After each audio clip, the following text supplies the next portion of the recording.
Et bonjour à tous, on se retrouve aujourd'hui pour les résultats de Raw du 3 octobre 2022.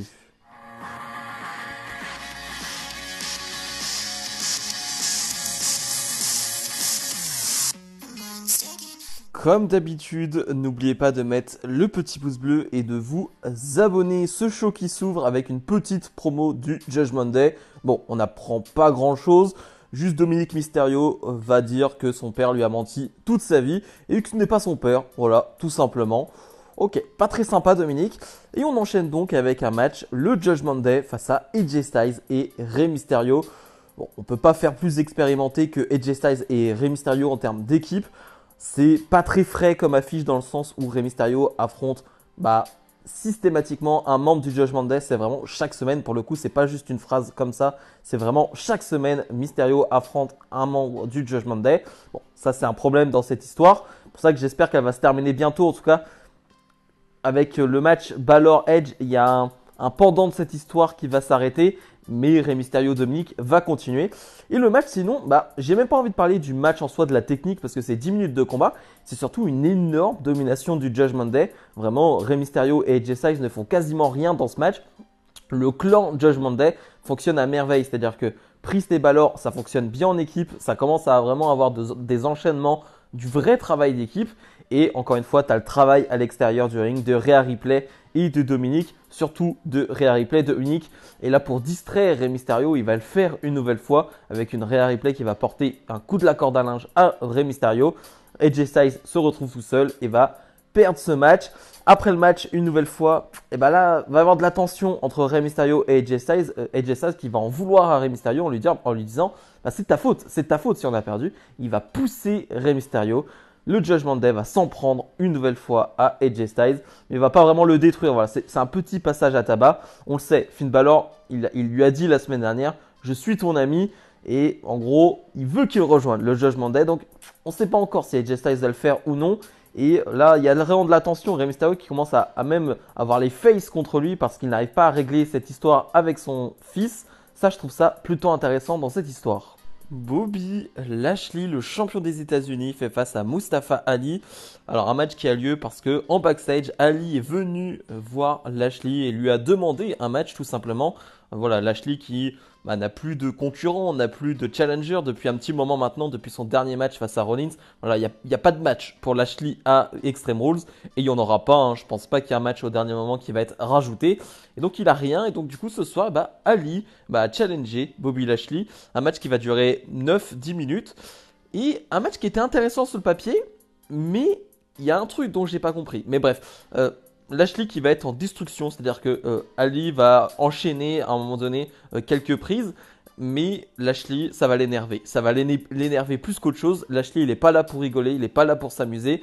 Il veut pas jouer avec Ali, il veut juste détruire Ali. Il va lui porter ses prises. Ali va se relever à deux à chaque fois, ce qui va vraiment énerver Lashley. Lashley qui va le projeter à l'extérieur du ring, qui va l'envoyer contre le poteau. Finalement, Lashley qui va l'emporter avec sa prise de soumission. Ali qui ne va même pas abandonner, Ali qui juste s'évanouit. Mais ce que je trouve bizarre pendant le match, c'est que Ali, à un moment donné, porte un 450 splash sur le bras de Lashley. Ça, je trouvais ça hyper intéressant de faire un 450 splash. C'est impressionnant comme prise, juste pour le porter sur le bras, pour affaiblir l'une des forces de Lashley. Je trouvais ça bien. Et finalement, on va pas revenir dessus. Ali ne retravaille pas dessus. Lashley ne vend absolument pas le bras. Donc j'ai trouvé ça bizarre. L'après-match aussi est très intéressante où Seth Rollins va venir porter un curb stomp à Lashley. Ali va prendre le sien aussi pour le plaisir. Mais voilà, on sent que possiblement après Extreme Rules, on va partir sur Rollins-Lashley. On va voir ce que ça va donner à Extreme Rules. Mais on sent que Rollins, sa prochaine destination, c'est le titre de champion des États-Unis. Et ça me plaît. Seth freaking Rollins est sur le ring donc. Et Seth Rollins, il va nous présenter ce qu'est un Fight Pit. Je rappelle que ce week-end, ce samedi, il affrontera Matt Riddle dans un Fight Pit match. Et beaucoup ne savent pas ce que c'est un Fight Pit. C'est un style de match qui a eu lieu à NXT. Donc beaucoup n'ont pas vu cela. Et donc il nous présente cette cage. Il y a une vidéo tout entière pour nous présenter ce qu'est ce match. Et surtout, on nous rappelle dans cette vidéo qu'il n'y a pas de tombée dans ce type de match-là. C'est soit tu gagnes par KO ou soit tu gagnes par soumission. C'est aussi pour ça qu'on a vu Seth Rollins porter une soumission la semaine dernière, si je me trompe pas. Et donc voilà, c'est aussi pour ça qu'on l'a vu faire ça. Finalement, Riddle va arriver parce qu'on doit avoir une confrontation entre les deux, mais pas de contact physique. Rollins le rappelle, voilà, ils ont une clause dans leur contrat, pas de contact physique. S'il y a un contact, le match de samedi est annulé. Et c'est ce qui est intéressant parce qu'on va avoir une superbe promo entre les deux, où les deux vont vraiment se chercher, c'est-à-dire que Rollins déjà va dire, bah, t'as vraiment besoin de ce match en plus. C'est vrai que t'as besoin vraiment de ce match parce que bah, pour payer la pension alimentaire de tes gosses, parce que je rappelle, Riddle est divorcé, n'est plus avec sa femme, c'est compliqué, donc il te faut absolument l'argent, donc tu es obligé d'avoir ce match, non, n'est-ce pas? Et donc il va le chercher, il va le pousser plus loin, sauf que Riddle, eh ben, il a du répondant. Riddle, il va lui dire, c'est quand la dernière fois que tu as eu un titre, Rollins? Ah oui, et c'est quand la dernière fois que tu as fait le main event de WrestleMania? Ah oui, ta femme a fait un main event il y a plus récemment que toi, en fait, tout simplement.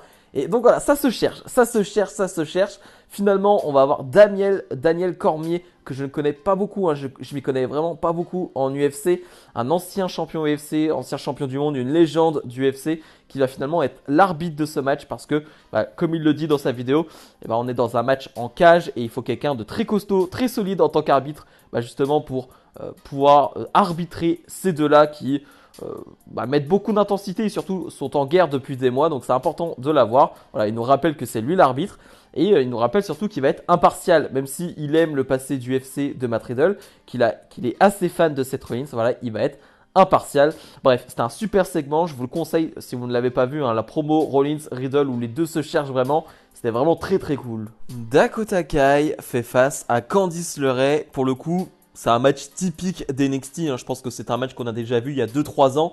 Vraiment, c'est typique NXT ce match. Et clairement, le public est pas très chaud au début. Et c'est normal, c'est plutôt deux inconnus, même si Dakota Kai forcément commence à être connu. Mais Candice LeRae, je l'ai dit la semaine dernière, elle va être connue au Canada. Elle a eu une belle pop la semaine dernière. Mais il va falloir qu'elle se fasse un nom pour le grand public. Et là, c'est compliqué au début. Le public n'est pas trop investi derrière elle. Mais justement, sa manière de catcher, son catch, son match, va faire que le public va plutôt chanter son nom en fin de match, va être derrière elle, va espérer qu'elle puisse sortir son finish. Donc c'est plutôt cool. C'est plutôt un bon signe aussi pour Candice LeRae. Je pense que même pour elle, pour sa confiance, c'est important ce genre de choses. De se dire, ok, je suis pas connu, mais ma performance a fait que le public s'est mis derrière moi. Donc c'est important, c'est très très important. Par contre, en termes de booking, ils se sont pas ennuyés pour le finish. Vraiment, juste une intervention de Bayley, roll-up de Dakota Kai, 1, 2, 3, victoire de Kai, fini.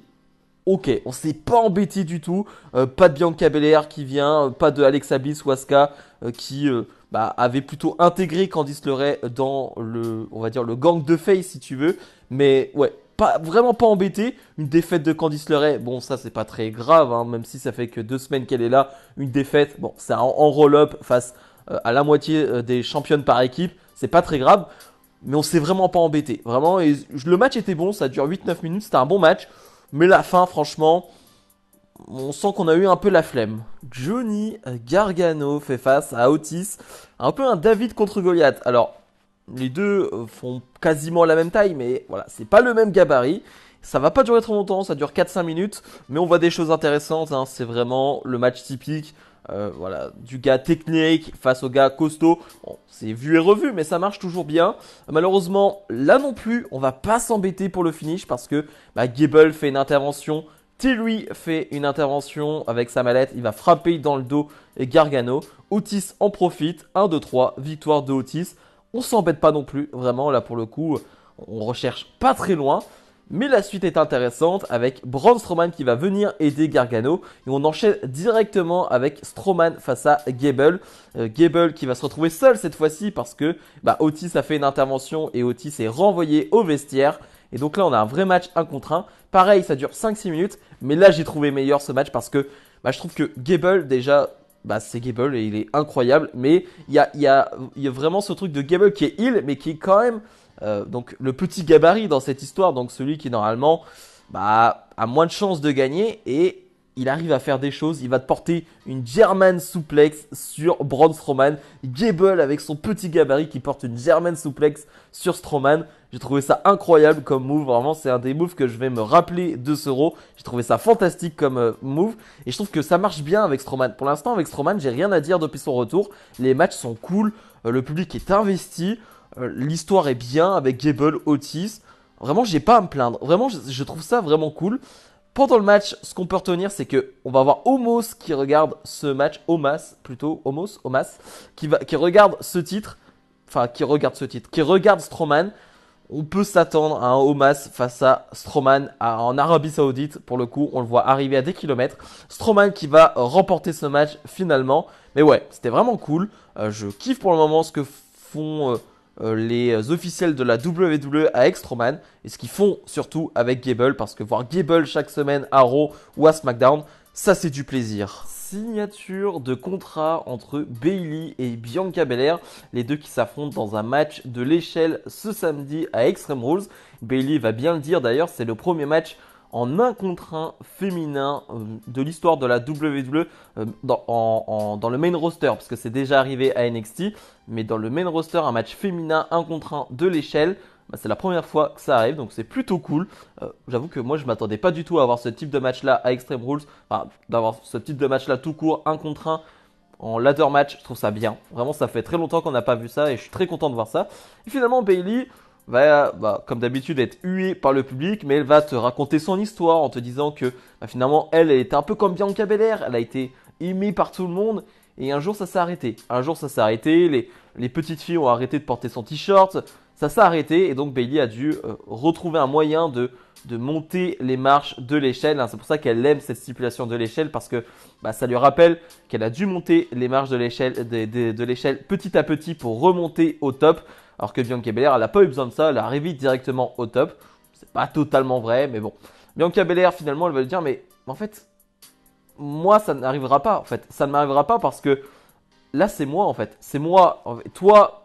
Toi, ça n'a pas fonctionné parce que ce n'était pas toi, cette gentille fille que tout le monde aimait. Ce n'était pas toi, en fait. Ça ne fonctionnait pas parce que ce n'était pas toi. Aujourd'hui, c'est toi. Voilà, celle qui est détestée, celle qui est insupportable, j'ai envie de dire, et c'est toi. Ça, c'est réellement toi et c'est pour ça que ça n'a pas fonctionné.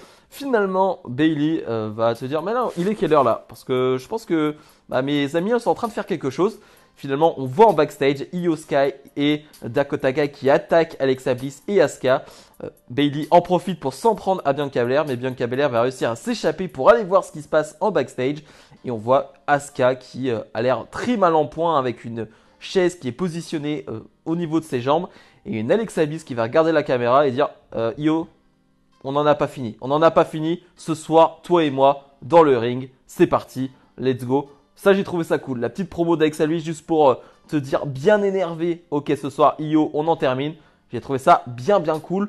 La promo, le segment, c'était pas le meilleur. C'était pas le meilleur. La promo de Bayley était pas forcément très intéressante. Solo Sikoa fait face à Angelo Dawkins.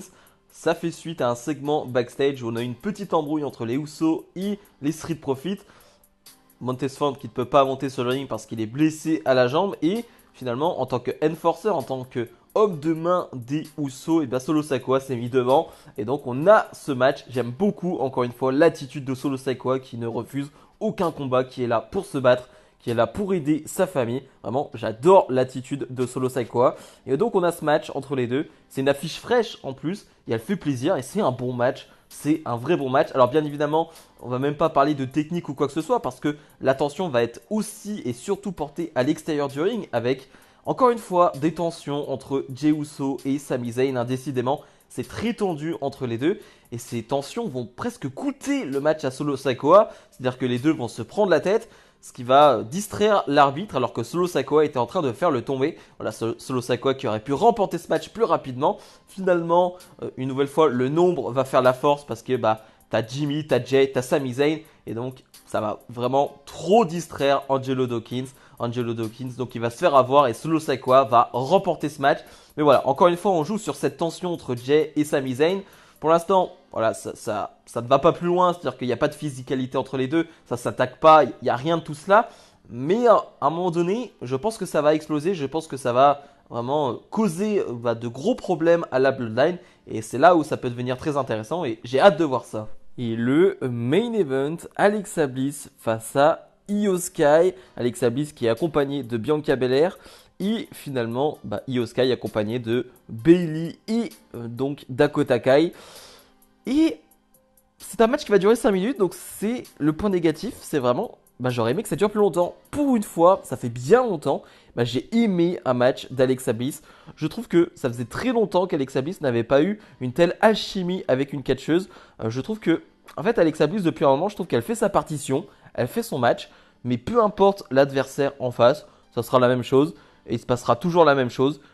Et c'est tout. Ça sera pas nul, ce sera pas excellent, c'est toujours dans la moyenne. Mais là, je trouve qu'avec Io Sky, il y avait une vraie alchimie, il se passait de vraies choses. Donc je suis presque déçu que ça ne dure que 5 minutes. Bien évidemment, il va y avoir des interventions un peu à gauche, à droite. Et donc Io Sky va en profiter pour porter son magnifique moonsault et remporter ce match. Après le match, donc Damage Control vont fracasser vraiment Belair et Alexa Bliss.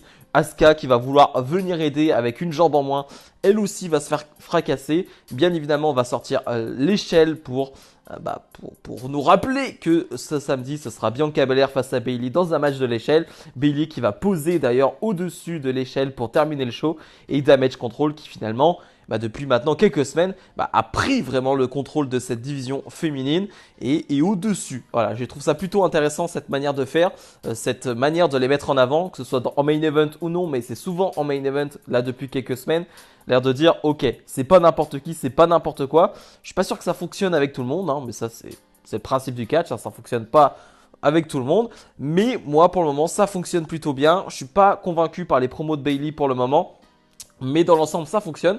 Je m'attendais à une arrivée de Candice LeRae aussi, qui, elle, a perdu un match sur distraction dans la soirée, mais elle n'est pas venue, donc j'ai trouvé ça bizarre. Petit pronostic pour dimanche, mais il y aura peut-être un retour ou, quoi, ou un truc du genre pour le match. Voilà, Damage Control qui prend justement un peu trop le contrôle de cette vision, ça va peut-être pas plaire à tout le monde. Donc peut-être un retour ce samedi, plutôt, j'ai dit ce dimanche, mais ce samedi. Je vois bien arriver cela et on en parlera dans ma vidéo pronostic qui arrive ce jeudi. Bilan de ce Raw, il me fait vraiment penser au dernier SmackDown, c'est-à-dire qu'il n'y a rien qui est extraordinaire, mais je trouve que globalement c'est un bon show très solide, on est sur de très bonnes bases, sur de bons matchs, sur des bonnes storylines. Bien évidemment là, on arrive au bout du bout des storylines parce que le pay-per-view c'est ce samedi, donc c'est normal que là on peut se dire, bon j'en ai un peu marre de certains segments, de certaines choses. C'est normal, on arrive, là c'est le dernier show avant justement le gros PLE. Donc c'est normal qu'on peut être lassé de certaines choses et qu'on attend impatiemment certains matchs. Ça c'est normal, mais je trouve que globalement le show est très solide et bien construit. Il n'y a aucun moment où je me dis « Ah, j'ai pas envie de voir ça » ou quoi que ce soit. Donc franchement je trouve que c'est toujours une réussite pour le moment. Les shows de Triple H, il n'y a pas de grosses déceptions, il n'y a pas de show où je me dis « Ah, c'était vraiment mauvais ». Non, non, ça n'existe pas pour le moment dans l'ère Triple H. Donc si je dois donner une note, on est sur un bon 8 sur 10. Bref, comme d'habitude, n'hésitez pas à mettre le petit pouce bleu, à vous abonner. Et nous, on se retrouve dès demain pour ma review de NXT. Salut, salut!